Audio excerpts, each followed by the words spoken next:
My name is Guy Robinson. I am a Territory Service Manager with Tektronix Corporation, and I manage the calibration labs in the Texas region. I'm also an ASQ certified auditor and a lead assessor for the American Association for Laboratory Accreditation, or A2LA. What I'd like to cover are explaining what are calibration levels, go over the types of calibration levels that exist, take a look at the typical standards that we calibrate against in the industry, talk a little bit about which calibration level you should consider to help you make sure that you're meeting your needs, and then at the end, a summary slide of what calibration levels Tektronix itself provides to our customers. So what are calibration levels? The term calibration level is just the way that we refer from a calibration provider standpoint to the things that we need to be able to perform the calibration correctly according to the standard that the customer wants us to calibrate against. It helps us determine what level of detail or specific requirements are going to be needed to calibrate a piece of equipment, as well as the types of actual standards themselves, meaning equipment that we use to do the calibration, and any data that is going to be necessary. And each of the different calibration levels requires different activities. The typical calibration levels include the three things that we are going to go over next, which are traceable calibration, compliant calibration, and accredited calibration. Each level of calibration has its own pros and cons. In the case of a traceable calibration, this calibration is the basic level of calibration and is typically considered the minimal acceptable level. It does provide a certificate, and it contains some traceable statements on it from the vendor, and it often identifies the equipment used to perform the calibration and when that equipment was last calibrated, and some traceable information so that it can be looked at, the history of that equipment can be tracked to see where it was calibrated. On the con side, the provider doesn't claim typically adherence to any recognized standard necessarily. It only provides a statement that the equipment that was used to perform the calibration itself was calibrated. Data and uncertainty may or may not be provided unless requested by the customer, and there is no overseeing accrediting body or other agency that verifies the provider's statements. Another level of calibration is compliant calibration. This level does claim compliance to a particular standard by the vendor. It is often an OEM type of calibration, and the OEM claims the calibration compliance and is usually willing to back it up with data to support their claim. There are multiple levels that are available, and typical standards include ISO 9001, either of the ANSI NCSL Z540 standards, and the 17025 standard from ISO for calibration. The con of this, of course, is that there still is not a verification of this compliance claim by an outside agency. It's the responsibility of the customer to decide if they're going to accept the claim or not accept the claim of the provider. The third level of calibration is the accredited calibration. An accredited level calibration is one that's been assessed and awarded by an accredited facility to the facility doing the calibration work itself. It's verified and documented by an independent accrediting body like A2LA that I mentioned earlier. It is overseen by the ISO group in Switzerland, and they also go out and inspect these accrediting bodies and oversee them as well to make sure that they're providing proper accreditation protocols. Accredited facilities maintain extensive records, and they have to meet very exacting requirements. It's a compliance requirement that they must show evidence that they comply with each of the standards that they get accredited to. They are able to accredit companies to any standard that they request, but typically the three are the Z540.1 and 3 standards, as well as 17025. And several laboratories carry all three of these particular standards. There aren't a lot of cons to this particular type of accredited calibration. It's the most rigorous level of service, but it does tend to be approximately 30% more expensive due to the cost of achieving and maintaining the accreditation that the facility has to pay for and maintain throughout the year. And it's a large amount of investing in training and documentation and record keeping. Let's take a look at several of the standards that these levels of calibration apply to. One of the most common and one of the broadest is the ISO 9001 Quality Management System standard. This particular standard specifies requirements for a laboratory or a manufacturer to have a quality management system. And there's usually a general calibration program component for each quality management system that a company has. They're generic, however, and they're not very compliance-based. For example, it doesn't go into great detail on what has to be on a label or on a particular certificate, but it talks about the maintaining of the process and how you go about maintaining the calibration policy and records and things of that nature. So companies are not accredited to this standard. They're actually registered to this standard by registration companies or registrars. These companies are all over the world, and they don't typically cross over to calibration accreditation companies, but you can have a program that is ISO 9001 registered and thereby be able to prove that you have a calibration component in your quality management system. It means you've met the basic requirements for a calibration process. An offshoot of the 9001 system is the AS 9100 series, typically C and D as well, which are for aviation, aerospace, and defense. The requirements are similar, but a little bit more stringent for the aerospace industry. One of the oldest calibration standards is ANSI NCSL Z540.1, last updated in 1994. This is the American National Standard for Calibration. It was derived from an old ISO guide 25 and a military standard 45662A, which were the first attempts to try to consolidate and codify the rules for calibration. It is an American standard only. It's typically not accepted internationally.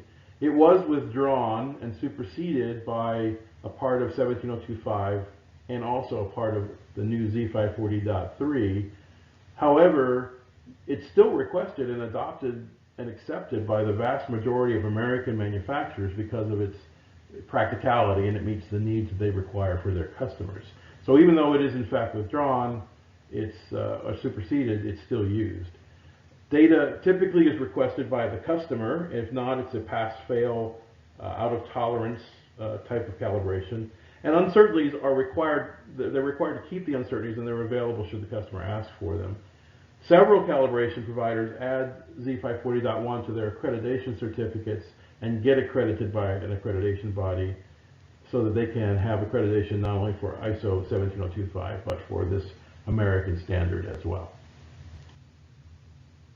The follow-on to the Z540.1 standard is the Z540.3 standard. It is also requirements for the calibration of measuring and test equipment, and also an American standard.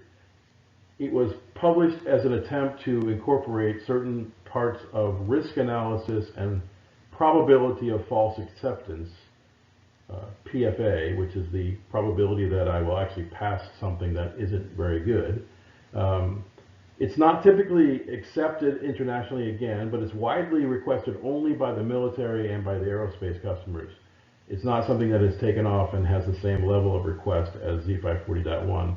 It does have in it flow-down requirements. So for example, when you're talking about verifying your vendors who do work that support your calibrations, if you're a provider, you have to make sure that your vendors are in fact doing the same things that Z540.3 requires, and you are flowing down those requirements to your vendors.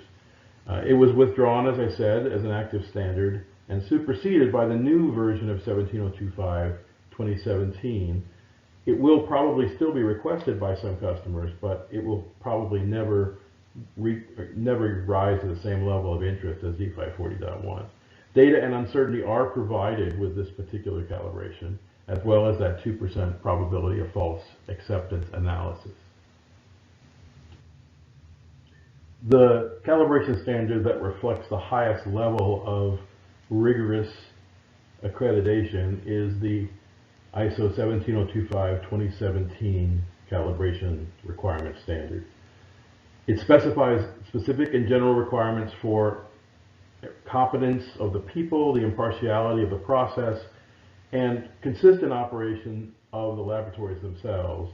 It is accepted internationally and contains the requirements of what was Z540.3, allowing that standard to be obsoleted. Data and uncertainty are provided with the calibration, and this is a compliance standard with rigorous requirements for administration and execution of all aspects of a calibration provider's process. All parts of the laboratory are assessed and demonstrations are watched to see if people are performing them correctly. Records are looked at, training, interactions between customer and provider. There's quite a bit of record keeping involved, and this particular standard represents the highest level of calibration. With all the different levels of calibration and the different standards, it can be confusing to decide which calibration level and which standard to choose to get calibrated against. Typically, it falls into one of three categories. There are regulatory requirements. Those would be specific to your industry. For example, if you are required to follow the regulations of the FDA or the Nuclear Regulatory Commission or some other government agency, there are going to be regulatory requirements that may very well tell you what kind of calibration level and what kind of standard you need to calibrate against. It could be that you have contractual requirements. These are required by your customers. Or there might just be certain specific industry norms that are common to your particular industry, such as construction or any kind of manufacturing that is unique. These kinds of things are required in your actual contracts that you have with your customers and are often negotiated out that way. That helps be able to determine what level of calibration you require as well. And you might also consider sometimes it's just your confidence in the requirements that you need. It's your confidence in the calibration process of the provider. You may feel that getting the absolute highest level of calibration verification and accreditation is necessary, or you may feel that certain aspects of a standard such as Z540.1 are more applicable to your particular situation.